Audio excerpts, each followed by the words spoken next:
जय श्री कृष्णा। राधे राधे भगतजनों, आज मैं आप सबको कृष्ण जन्माष्टमी की व्रत कथा सुनाने जा रही हूँ। भाद्रपद कृष्ण पक्ष की अष्टमी को रात के 12 बजे मथुरा के राजा कंस के जेल में वासुदेव जी की पत्नी देवी देवकी के गर्भ से 16 कलाओं से युक्त भगवान श्री कृष्ण का जन्म हुआ था। इस तिथि के रोहिणी नक्षत्र का विशेष महात्म्य है। इस दिन देश के समस्त मंदिरों का श्रृंगार किया जाता है। कृष्ण अवतार के उपलक्ष्य में झांकियां सजाई जाती हैं। भगवान श्री कृष्ण का श्रृंगार करके उनके लिए झूला सजाया जाता है। स्त्री पुरुष रात के 12 बजे तक इस व्रत को रखते हैं। रात को 12 बजे शंख तथा घंटों की आवाज से श्री कृष्ण के जन्म की खबर चारों दिशाओं में गूंज उठती है। भगवान श्री कृष्ण की आरती उतारी जाती है और प्रसाद वितरण किया जाता है। प्रसाद ग्रहण करके व्रत को खोला जाता है।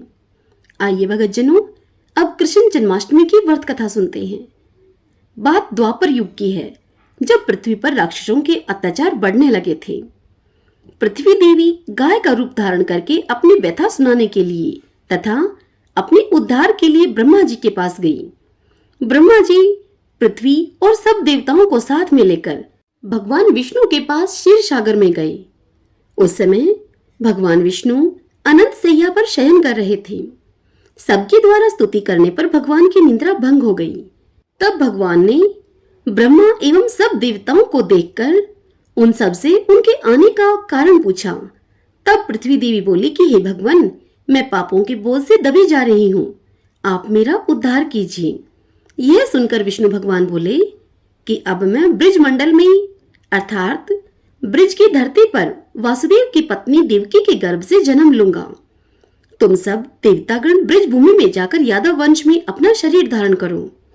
इतना कहकर भगवान अंतर्ध्यान हो गए। इसके पश्चात देवता ब्रिज मंडल में आकर यदुकुल में नंद यशोदा तथा गोप गोपियों के रूप में पैदा हुए। उस समय द्वापर युग के अंत में मथुरा में राजा उग्रसेन शासन करते थे। उग्रसेन के पुत्र का नाम था कंस। कंस ने उग्रसेन को बलपूर्वक सिंहासन से उतारकर जेल में डाल दिया और स्वयं राजा बन बैठा। कंस की बहन देवकी का विवाह यादव कुल में वसुदेव के साथ निश्चित हो गया।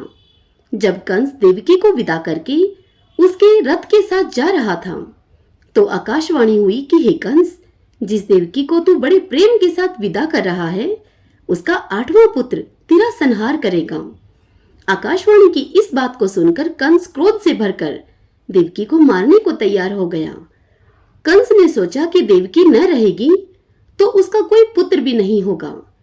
तब वसुदेव जी ने कंस को समझाया कि तुम्हें देवकी से तो कोई भय है नहीं, देवकी की 8वीं संतान से तुम्हें भय है, इसलिए मैं इसकी जब 8वीं संतान होगी वह संतान तुमको लाकर सौंप दूंगा। तुम्हारी समझ में उस समय जो भी आए उस संतान के साथ तुम वैसा ही व्यवहार करना। तब कंस ने वासुदेव जी की बात को स्वीकार कर लिया और फिर वासुदेव और देवकी को कंस ने कारागार में बंद करा दिया।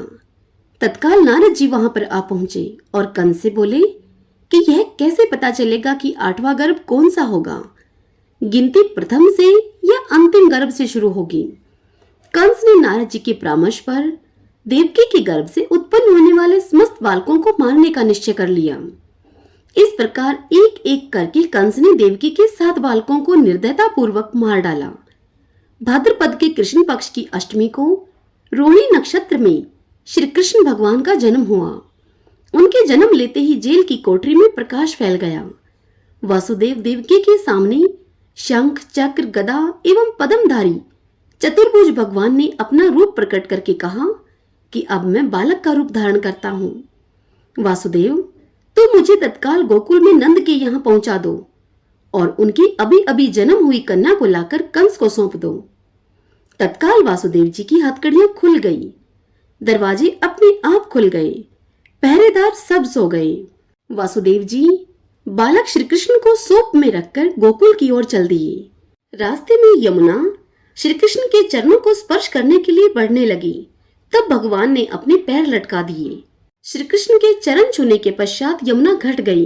वसुदेव यमुना को पार करके गोकुल में नंद के यहाँ गए। बालक कृष्ण को यशोदा की बगल में सुलाकर यशोदा के नवजन्मी कन्या को लेकर वापस कंस के कारागार में आ गए। जेल के दरवाजे पूर्ववत बंद हो गए। वसुदेव जी के हाथों में हथकड़ियां पड़ गई। पहरेदार जाग गए।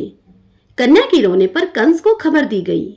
कंस ने कारागार में आकर कन्या को लेकर पत्थर पर पटक कर उसे मारना चाहा, परंतु वह कंस के हाथ से छुटकर आकाश में उड़ गई और देवी का रूप धारण करके वह कन्या कहने लगी कि हे कंस, मुझे मारने से क्या लाभ है?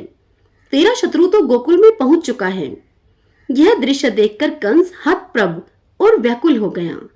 कंस ने श्री कृष्ण को मारने के लिए गोकुल में अनेक दैत्य भेजे। तब श्री कृष्ण ने अपनी अलौकिक माया से सारे दैत्यों को मार डाला और बड़े होने पर श्री कृष्ण ने कंस को मारकर फिर से राजा उग्रसेन को राजगद्दी पर बिठाया। श्री कृष्ण की पुण्य जन्म तिथि को तभी से सारे देश में बड़े हर्षो उल्लास के साथ मनाया जाता है। सब बोलिए श्री कृष्ण भगवान की जय। ओम श्री कृष्णाय नमो नमः। ओम श्री राधा कृष्णाभ्याम नमो नमः। भक्तजनों, यदि यह कथा आपको पसंद आए तो वीडियो को लाइक कीजिए और चैनल राधे कृष्णा को सब्सक्राइब कीजिए। जय श्री कृष्णा। राधे राधे।